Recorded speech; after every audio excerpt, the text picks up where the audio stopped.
Isang gabi, mararamdaman mo na lang na parang may kulang, parang hindi ka buo, parang may nawawalang piraso. May parte sa'yo na parang walang laman, may espasyo. Hindi ito nakakita ng ibang tao pero ikaw, ramdam mo may butas, may hindi puno, may kailangang takpan o kailangan lagyan ng anuman.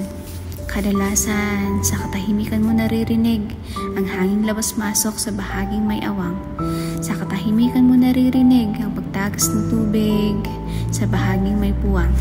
Hindi ito naririnig ng tao, hindi ito naririnig ng ibang tao, ngunit ikaw, alam mo may kakulangan. May bagay nawawala at dapat itong punan. At sa gabing tulad nito, naramdam mong may kulang. Gusto mong maghanap. Gusto mong kalkalin ng kabinet. Baka sakaling matagpuan mo ang nawawalang peraso. Sa bawat sulok ng kwarto, sa ilalim ng kama, sa likod ng mga nakahilerang libro, umaasa kang nandun ang bagay na pupuno sa iyong espasyo. Pero wala.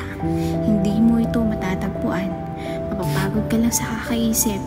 Malulungkot ka lang sa katotohanan ng hindi material na bagay ang nawawala. Kundi tao. Hindi ibang tao, kundi sarili mo.